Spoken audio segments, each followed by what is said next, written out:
내년도 예산안은 12월 2일까지 국회 본회의에서 의결돼야 합니다.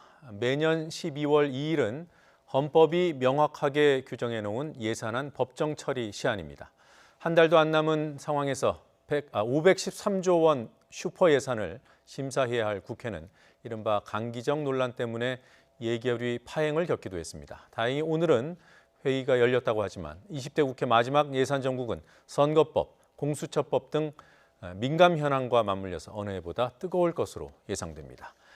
여야 1대1 미니토론 더 정치, 여의도 현안들 얘기해보죠. 강병원 더불어민주당 의원, 김정재 자유한국당 의원 나오셨습니다. 어서 오십시오. 안녕하십니까. 안녕하세요. 자, 강기정 논란으로 어제 예결위가 파행됐었는데요. 그렇게까지 갈 사안이었습니까? 그렇게까지 갈 사안이었습니다. 뭐 다행히도 오늘 예결위가 열렸는데요. 네. 어제 사실 강기정 수석의 행동은 단순히 개인의 행동을 넘어서 청와대가 야당을 대하는 태도, 또 국민을 대하는 태도가 아주 적나라하게 드러났기 때문에 적어도 이번만큼은 그냥 넘어갈 수 없다. 이게 한두 번이 아니었거든요.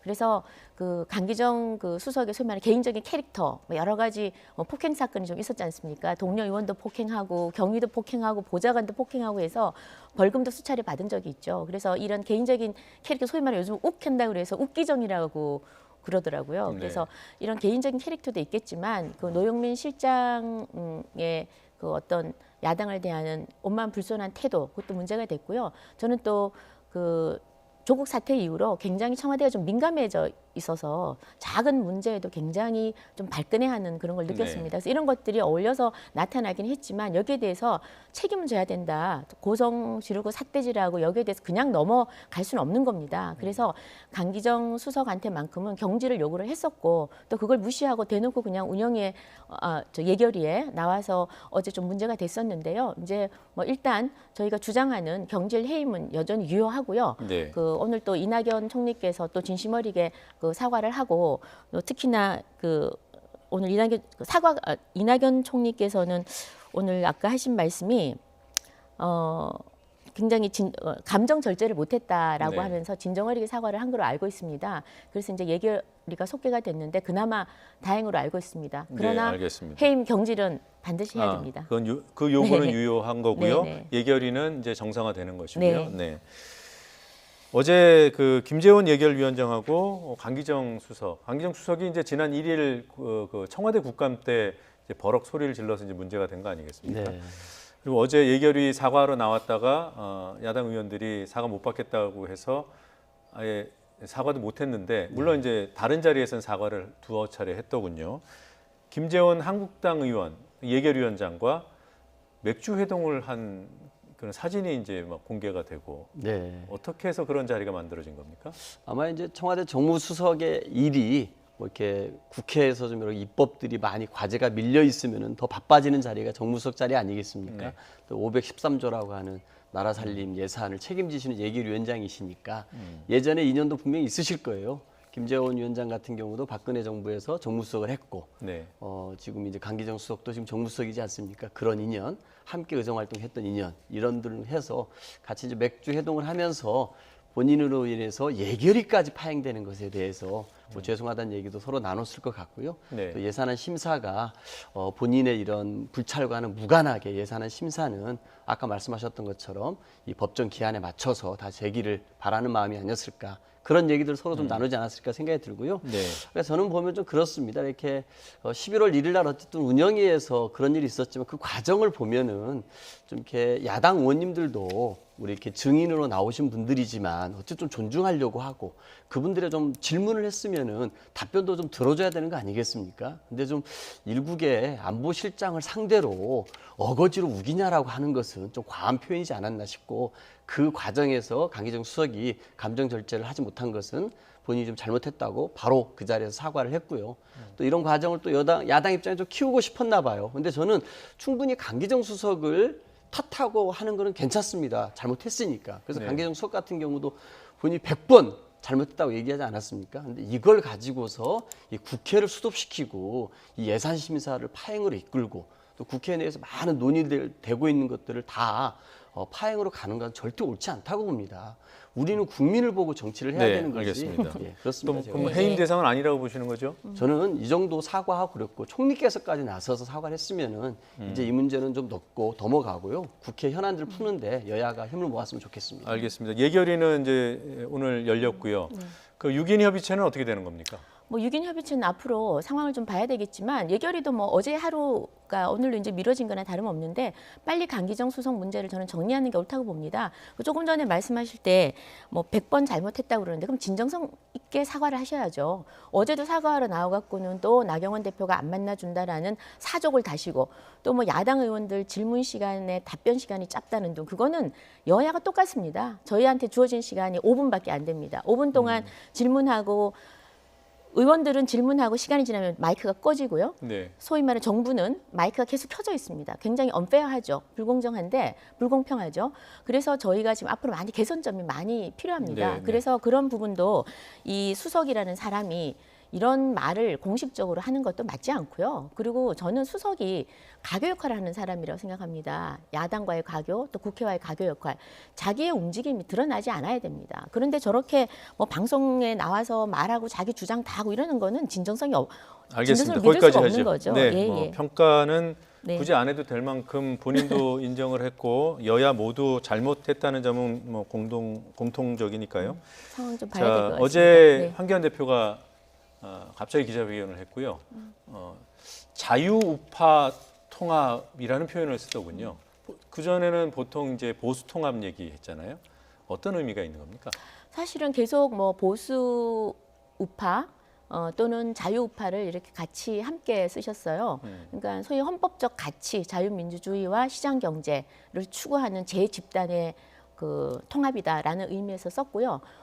기본적으로 추구하는 게 저희가 그 성장 분배도 물론 중요하지만 성장에 좀 더 방점을 찍고 그리고 자유시장 경제, 시장 경제에 방점을 찍는 거죠. 그래서 기업이 자유롭게 활동하고 기업에 맡기고 대신에 문제점이 있는 것은 국가가 최소한의 개입을 하는 거.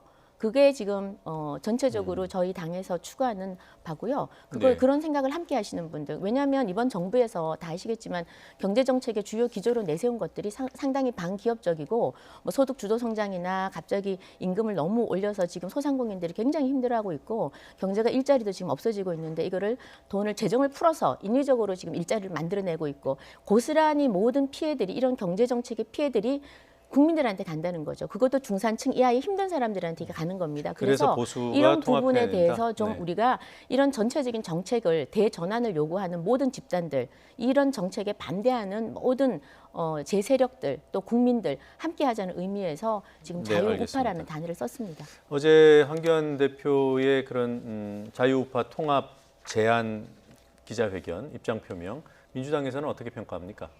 제가 봐서는 좀 어제 오후에 갑작스럽게 기자회견이 잡히지 않았습니까? 적어도 좀 이렇게 좀 묵직한 주제를 좀 던지려고 하면은 네. 좀 오랫동안 좀 준비돼 왔어야 될 것 같은데 제가 보니까 갑작스럽게 좀 기자들에게도 통지가 됐다고 합니다. 그런 걸 봐서는 왜 이 시기에 이 보수 통합을 던졌을까 이런 생각을 해보게 돼요. 그리고 네. 또 이게 얼마나 또 착실히 준비되지 않았기 때문에 얼마나 잘 될지도 좀 의구심이 많이 드는데요. 어쨌든 최근에 좀 황교안 대표가 당내에서 리더십이 상당히 좀 흔들리고 있고 많은 의원들한테 공격받고 있는 상황인 것은 확실한 것 같습니다. 특히 이제 그 인재 영입 1호로 박찬주 대장을 선택했던 것은 제가 봐서 큰 착오 실수가 아니었나 싶고요. 거기에서 어떻게 공정과 정의가 굉장히 중요시되는 요즘 시기에 갑질 대장으로 정말 악명이 높았던 분을 인재 영입 1호로 삼았는지 그게 좀 패착이지 않았나 싶고요. 또 하나 좀 이렇게 최근에 이제 김태흠 의원을 비롯해가지고 당내 쇄신론들이 막 불거지고 있지 않습니까? 네. 그러면서 지도부, 대권을 바라보는 분들이 더 헌신할 것을 요구를 하고 있는데 좀 그런 것들을 좀 피해가기 위한 갑작스러운 보수 통합론이 아니었나라는 생각이 들고 그런 알겠습니다. 의미에서 보니까 뭐 바른미래당이나 우리 공화당 같은 경우가 해야 될 문제가 많은데 그런 부분들에 대해서 어떤 기준과 원칙을 그리고 어떤 가치를 지향하는 보수 통합이다 이런 건 없어요. 그냥 일단 뭉쳐보자라고 하는 거 가지고서는 저는 힘을 받기가 쉽지 않을 거라 생각합니다. 네, 전망까지 해주셨는데 일단은 너무 갑작스럽다, 준비가 안 돼서 지금 좀 상황이 어려운 점을 모면하려는 게 아니냐 이런 해석이신데 동의하십니까? 동의하지 않죠. 사실 그 보수 대통합을 하라, 네. 자유우파의 대통합을 하라는 건 국민의 명령이었습니다. 왜냐하면 이 정부 들어와서 많은 정책들이 실책을 거듭하고 있고 나라가 어려워지는데 야당이 도대체 존재하느냐 안 하느냐, 야당의 존재 필요성에 대해서 국민들이 느끼기 시작했거든요. 그런데 그런 야당은 질이 멸렬했습니다.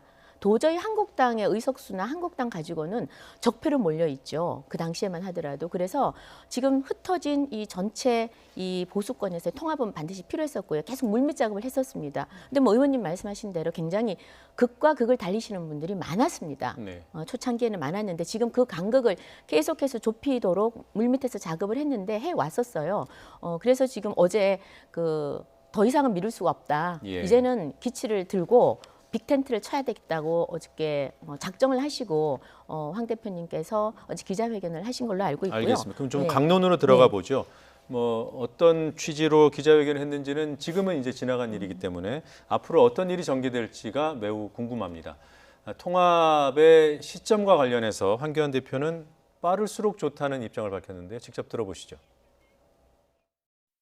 과거로 돌아가는 통합이 아니라 미래로 향하는 통합이어야 합니다.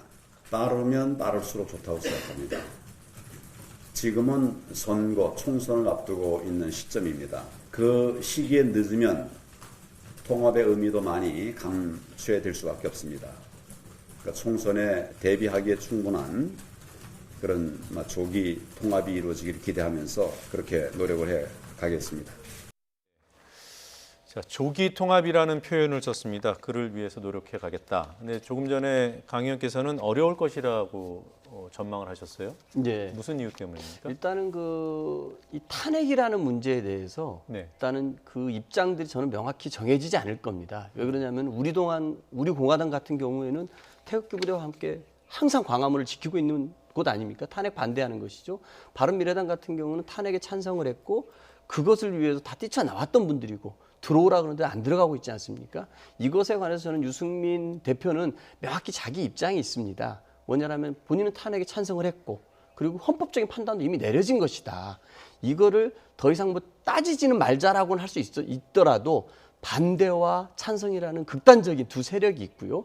또 황교안 대표 자체도 이 탄핵에 부정하는 입장을 한번 비쳤다가 또 좀 세모라는 입장을 내세우기도 했었습니다. 근데 이 내에서 이 문제가 좀 정리되는 게 가장 중요한데 네. 이 극단적인 세력들을 한 텐트에 다 모아가지고 보수라고 하기에는 너무 이질감이 큰 것이죠. 그래서 제가 봐서는 최소한 이런 부분에서 어떤 식으로 좀 해결하자라는 사전 교감들이 있었어야 될 것 같은데 적어도 우리 공화당이나 바른미래당과 이 문제, 가장 핵심적인 문제들에 관해서 의견들 수렴은 저는 없었던 것 같습니다. 네. 저는 그렇기 때문에 좀 너무 급하지 않았느냐. 그래서 본인의 지금 이렇게 리더십 위기를 모면하기 위해서 또 하나의 좀 큰 폭탄을 하나 던진 것 아닌가 생각이 들고 예. 뭐 빠르면 빠를수록 당연히 좋겠죠. 근데 제가 봐서는 그 우리 공화당이나 바른미래당의 이 반응이라든지 이런 것들은 황교안 대표가 원하는 그 타임 스케줄과는 전혀 다르게 저는 굴러갈 거라 생각합니다. 네, 탄핵이 결국은 이렇게 분열의 단초였고요. 그래서 지금 다시 합치려고 하더라도 그 부분을 넘어야 된다는 데는 뭐 한국당 안팎에서 다 같은 시각 아니겠습니까? 근데 황교안 대표는 이 부분에 대해서는 사실 입장을 모호하게 어제 분명히 밝혔죠. 어떻게 어저께. 분명히 예. 밝혔나요? 그 지금 사실은 이런 우리 당이 대통합을 하는데 제일 반대하고 두려운 게 아마 민주당일 거예요. 그래서 아마 되도록이면 안 됐으면 좋겠고 시기가 늦춰졌으면 좋겠고 실패했으면 좋겠고 그럼에도 불구하고 그걸 뛰어넘는 한 이유가 있습니다. 지금 어제 분명히 했다는 게 탄핵을 불문하겠다고 했습니다. 어저께 뭐 세 가지 기조인데요. 하나는 탄핵을 불문하겠다. 그다음 불문에 제3 붙이겠다. 불문에 네. 붙이겠다. 그다음 제3지대를 만들겠다. 예, 그리고 그다음 가치 어저께 뭐 말씀하셨죠. 자유우파 비전 안에 네. 모이는 사람 이렇게 했는데 그게 바로 화답을 한 게 유승민 대표께서 바로 동일한 걸로 화답을 했습니다. 탄핵의 강을 건너겠다. 그다음 개혁 보수끼리 모이자. 그다음 낡은 집을 허물고 새 집을 짓자. 세 개가 다 같은 맥락이거든요. 아까 말씀하신 우리 공화당에서는 지금 아주 반대를 하고 있습니다. 그런데 이 탄핵 문제는 이제 더 이상 논하지 말자. 이건 역사에 맡기자. 왜? 우리 이 탄핵을 극복할 수 있는 그 단초를 제공해 주시는 분이 있으세요. 바로 문재인 대통령이세요. 이 대통령이 이 우리가 모든 걸 뒤로 하고 문재인 대통령의 지금 하는 모든 정책들 이 나라가 도대체 어디로 가고 있느냐. 여기에 대해서 이대로 놔둬서는 정말 나라 망하겠다라는 걱정을 많이 하시는 국민들이 있습니다. 그래서 예. 저는 문재인 대통령이 이렇게 모든 정치, 경제, 사회, 문화까지 모두 다 지금 나라를 굉장히 한마디로 가장 빠른 시간에 이렇게 망쳐가고 있는 이 대통령과 그다음 그것을 좀 올바로 잡아달라는 어떤 국민의 명령, 이 두 개 때문에 더 이상 탄핵은 논의를 해서는 안 된다라는 그런 공감대가 형성될 거라고 네. 보고요. 탄핵에 대한 평가보다는 지금 이 그걸 뛰어넘자는 나라의 거죠. 위기에 위기의식에 더 공감을 집중해야 된다 한다는 이런 거죠. 말씀이시잖아요. 네. 근데 그건 이제 한국당 네, 입장이겠고요. 국민들은 어떤 정치인들의 어떤 입장 변화에 대해서 상당히 민감해 할 것 같아요. 일단 유승민 대표가 뭐 자타가 다 그 한국당과의 통합 가능성을 다 얘기를 하고 있는데 일단 그 바른미래당 내의 비당권파인 변화와 혁신을 위한 비상행동 변혁 대표를 맡고 있는 유승민 대표의 이 통합과 관련된 입장이 최근 사이에 조금씩 변해왔습니다. 잠시 확인을 해보죠. 지난 10월 4일에 기자의 질문을 받았습니다. 한국당 통합 가능성에 대해서 이에 대해서 모욕적이다라는 표현을 썼고요. 그리고 10월 16일에 통합의 조건을 밝히면서 황교안 대표와 만날 가능성을 언급했습니다만 그때 탄핵의 강을 건너자라는 조건을 제시했습니다. 근데 그 당시에는 저 말의 의미가 뭔지 명확히 설명을 안 하셨다가요. 오늘 설명을 했습니다. 탄핵 어떤 잘잘못을 따지지 말자. 어제 황교안 불문에 대표가 붙이자. 얘기한 불문에 붙이자는 거 같은 일맥상통하는 맥락인 거죠. 거잖아요. 네네. 이게 탄핵이 굉장히 큰 우리 이제 헌정사의 큰 사건이었는데 탄핵으로 흩어졌던 제 세력이 불문에 붙이고 만나는 일이 가능할까요? 저는 가능하지도 않고 저는 옳지도 않다고 생각합니다. 왜 탄핵이 됐습니까? 이 박근혜 대통령이 최순실과 함께 국정을 농단했습니다. 헌법을 위반했고. 그래서 지금 다 감옥에 가 있지 않습니까? 이런 것들에 대해서 우리 국민들이 그 추운 겨울 광화문에서 수백만이 모여 촛불을 들었던 겁니다. 여기에 대해서 그 국민의 명령에 따라서 국회가 3분의 2가 찬성을 해서 현직 대통령을 탄핵을 의결을 했고 결의를 했고 헌법재판소에서 파면하지 않았습니까? 저는 이 과정에 대해서 묻지도 않고 따지도 않고 역사적 판단을 안 한다? 저는 이거는 한국당이 정말 잘못 가는 길이라고 생각합니다. 아까 말씀하시는 게 통합의 전제가 문재인 대통령과 이 정부에 대한 반대였는데 반문재인으로 똘똘 뭉친다? 저는 이건 오래가지 못하고 옳지도 않다고 생각합니다. 적어도 빅텐트를 치려면은 우리 보수 우파가 이런 가치를 가지고 이런 새로운 대한민국을 보수의 가치로 만들기 위해서 뭉친다. 이런 게 같이 뜻을 해서 해야 그나마 힘이 있지 않겠습니까? 그런데 이 탄핵처럼 전 국민이 헌법적인 가치에 따라서 판단했던 사안, 그리고 국회가 했던 사안들에 대해서 다 따지지 말고 다 묻어버리자라고 하는 게 과연 묻혀질지도 그렇고. 네, 이 부분에 대한 반론을 잠시 뒤에 듣도록 하고요. 조금 전에 김정대 의원께서 탄핵을 따지는 것보다는 지금 현재 문재인 정부의 실정에 집중하는 것이 더 중요하다고 얘기했습니다. 네. 문재인 대통령이 정치, 경제, 사회 모든 분야 망쳐가고 있다는데 동의하시는지요? 절대 동의하지 않습니다. 제가 보면은 지금 이제 국회에 대해서 누가 더 책임 있게 이 국회를 챙기려고 하는지, 국민의 민생과 개혁 과제들, 남과 북의 평화를 챙기려고 하는지는 우리 국민들이 저는 다 알고 있다고 생각합니다. 정말 이렇게 정말 판문점 선언이 있을 때 그 비준 동의안을 국회에서 처리하자고 했을 때 하지 않았습니다. 우리 민생에서 중요했던 유치원 3법 같은 경우 우리 국민들이 절대적으로 원했습니다만 결국 통과시키지 않았던 건 한국당이었습니다. 지금의 이 예산안도 보십시오. 이 강기정 수석의 그 발언 하나 사과를 했음에도 불구하고 트집 잡아가지고 예산안 국회도 파행시키는 게 한국당입니다. 정말 국민을 위해서 일하려고 하는 그런 모습보다는 오로지 정부에 대한 반대, 그리고 정쟁, 국회 파행, 발목 잡기로 일관하고 있는 한국당 모습입니다. 네, 그 정도 듣겠습니다. 두 분 균형을 맞추려고 질문을 드렸고요. 네. 탄핵에 대해서 이렇게 묻고 가는 것은 옳지 않다라고 평가하시네요. 언제까지 과거에 얽매였겠습니까? 아까 말씀하셨는데 대통령이 그렇게 지금 잘하고 있나요? 그걸 믿을 국민들이 지금 있을까요? 그리고 지금 강 의원님도 곧 선거를 해야 돼요. 방송 나오셔서 이렇게 얘기하면 아마 그 지역 주민이 은평구, 저도 은평구 주민입니다만 뭔 지금 딴 나라 얘기를 하는 거야라고 아마 기가 차할 겁니다.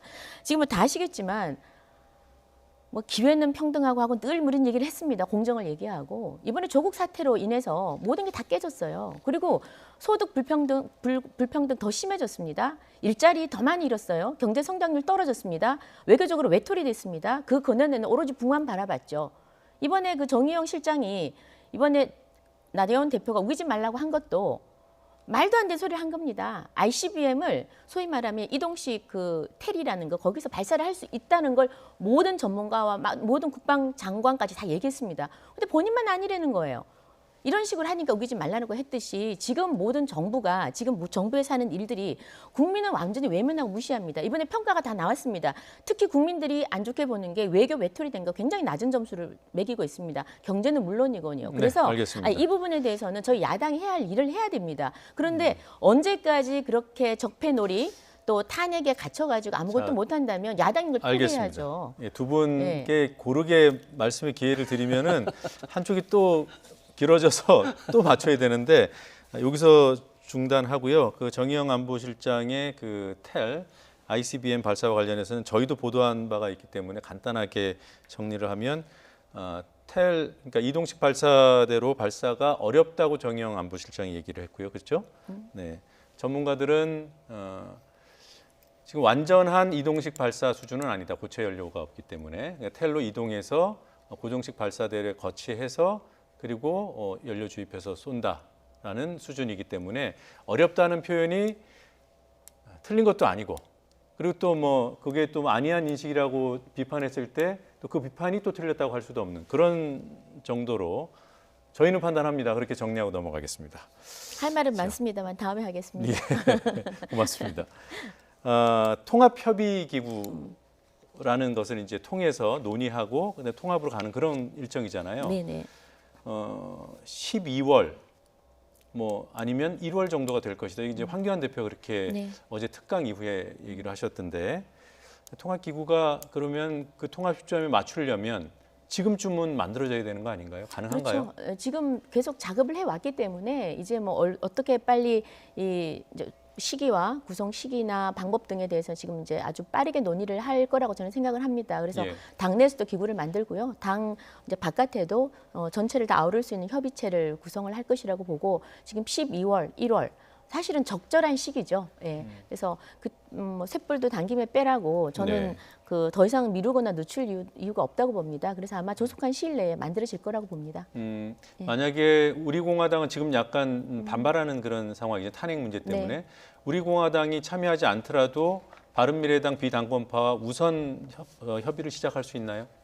저는 충분히 설득이 가능하다고 봅니다. 뭐 왜냐하면 이렇게 단계적으로 오히려, 가능할 것이다. 오히려 반문 문재인 대통령에 대해서 이거는 아니다라고 가장 세게 얘기하는 데가 우리 공화당입니다. 소위 네. 태극기 그 추운 겨울날 길거리로 쏟아져 나왔던 그 어르신들이죠. 아무 조건이 없습니다. 그래서 네.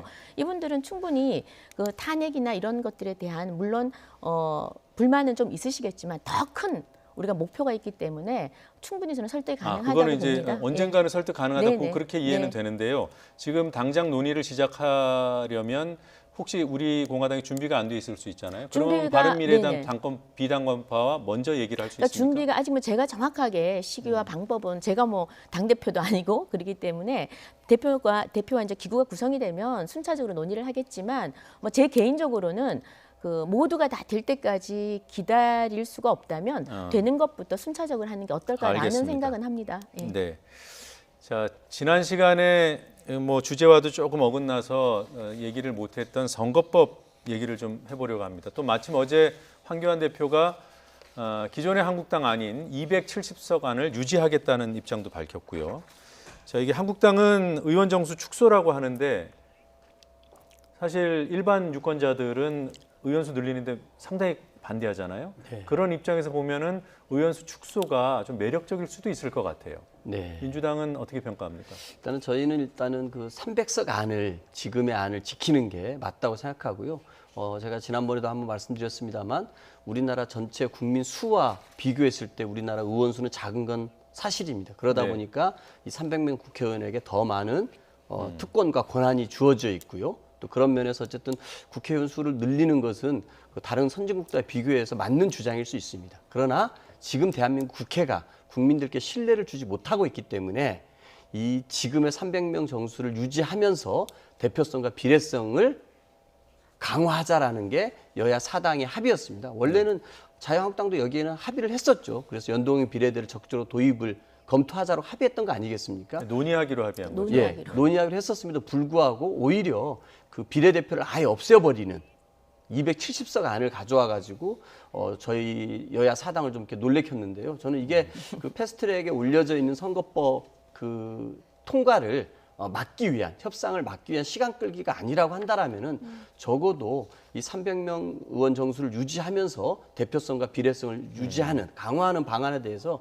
전향적인 저는 안을 가져오는 게 필요하다라고 예. 생각이 듭니다. 김 의원께서는 지난주 뭐 사견임을 전제하셨습니다만 그 270석 안이 사실 총원으로는 축소지만 지역구는 늘어나고 비례가 아예 없어지는 안이어서 그런 부분은 좀 아쉽다고 말씀하셨잖아요. 그거는 이제 이게 팩트 관계인데요. 그 지난번에 시간이 사실은 뭐 충분히 주어지지 않아서 제가 얘기를 다 못 드렸는데 처음에 270석을 저희가 주장을 했었는데 그때는 네. 비례대표를 없애고 지역구만 하자는 거였어요. 네. 그러니까 비례를 하는 게 주로 전문가를 비례로 뽑는데 그 전문가들을 지역구에 나올 수 있도록 하자라는 네, 거였는데 그렇게 말씀하셨습니다. 네. 그 이후에 그 나경원 대표께서 굉장히 이제 어차피 논의를 해야 됩니다. 여야가 같이 함께. 그래서 얼마든지 비례대표나 그 지역구 숫자는 조정이 가능하다. 270석 안에서. 비례를 완전히 없애는 네네. 안은 아니다. 처음에 그렇게 냈다가 계속 저희가 논의를 하면서 그 안을 제시를 했었어요. 했고 네. 어저께도 그 황교안 대표께서 270석이라고 얘기를 한 게 그런 모든 걸 다 포함하는 겁니다. 비례와 비례가 지역구를 들어가는 얼마든지. 가능성은 열어뒀다. 네네, 네, 열어뒀습니다. 알겠습니다. 네. 근데 정우택 의원이 뭐 사실상 지금 패스트트랙에 올라가 있는 선거법, 뭐 공수처법 등 못 막을 거다, 막을 방법이 없다 이런 취지로 인터뷰를 했더군요. 한국당 내에 그렇게 보는 시각이 많습니까? 사실상 패스트트랙이라는 게 아니 막을 방법이 있으면 저희가 왜 그 바닥에 누웠겠습니까? 막을 방법이 없습니다. 6탄 저지 이외에는 지금 어떤 방법이 없습니다. 그런 이 소위 말하면 KTX가 달리는데 서울에서 부산까지 달리는데 그냥 정류장이 없는 거예요. 그냥 끝까지 막 달리는 겁니다. 그래서 그 안에 죽겠다고 뛰어들지 않은 한은 이걸 막을 수가 없거든요. 네. 굳이 하나 있다면 방법이 있어요. 있는 게 여론입니다. 국민 여론. 국민들이 아무리 어떤 정부도 저는 문재인 정부도 마찬가지라고 보는데 이번에 뭐 조국 사태도 결국 막았던 게 국민들이거든요. 그래서 국민들이 이 선거법이 잘못됐다. 그리고 예. 이 연동형 비례제는 의원 수를 늘릴 수밖에 없는 제도다라고 이제 판단을 하시면 반대를 많이 하시면 이건 안 될 것 같고요. 공수처법도 마찬가지입니다. 지금 검찰이 충분히 그 네, 고위공직자 하고 이래서 거기에 반대를 하면은 저는 이 열차가 멈추지 않을까 생각을 합니다. 네, 오늘도 좀 더 구체적인 얘기를 하고 싶었는데 시간이 많이 부족하네요. 그 마무리 발언 삼아서 한 저는 30초 정도만 쓰시죠. 그 자꾸 한국당이 이 선거제 관련해 가지고 입장을 막 바꿉니다. 분명히 270석 안을 제시할 때 어떻게 얘기하고 우리가 다 알고 있는 거 아닙니까? 비례대표들 없애고 270석 지역구로만 구성하겠다고 이미 얘기를 했었습니다. 근데 만약에 여기에 뭐 비례대표도 포함되는 거라고 한다라 그러면은 이 여야 사당이 합의한 안에 대해서 함께 못할 이유가 없는 것이죠.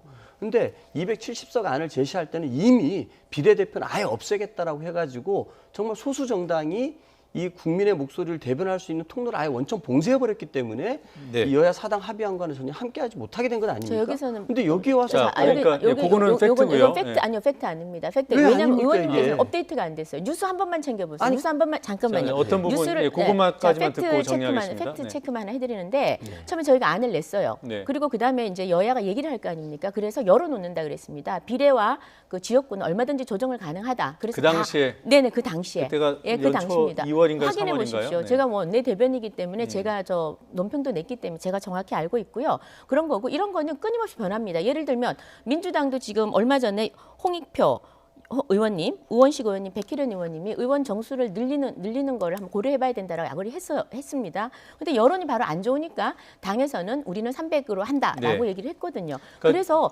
국민 여론을 알겠습니다. 얘기를 들어가면서 얼마든지 또 그러니까 중요한 의견을 것은 다시 낼 수 있는 네, 겁니다. 중요한 것은 지금 한국당은 270석으로 그래서 줄이되 그 안에 비례를 둘 수 있다. 네네. 그럼 여야가 논의할 수 있다는 입장인 논의할 수 거고요. 있다라는 겁니다. 지금 네. 민주당도 그 정도면은 지금 300선 지금 패스트트랙에 올라와 있는 안도 있고 그럼 한국당도 들어와서 같이 논의하면 된다는 입장인 거죠? 아닙니다. 제가 봐서는 한국당의 안은 시간 끌기용이고 이 그렇게 선거제 평가한다는 왜 그러냐면은요. 비례를 결국 확 줄여야 된다는 얘기 아닙니까? 비례성과 대표성을 확대하고 강화하는 게 여야 간에 합의됐고 거기에 대해서 선거제가 나왔지 않습니까? 저는 또 한 번 물타기하고 시간 끌기 위한 용이라고 생각합니다. 자, 일단 두 분의 입장이 명확히 갈린다는 점은 뭐 확인이 됐습니다. 네. 그리고 팩트 체크해 주신 거 다시 한번 확인해 네, 보겠습니다. 확인 꼭 하십시오. 고맙습니다. 두 분 말씀 여기까지 듣겠습니다. 네, 마치겠습니다. 감사합니다.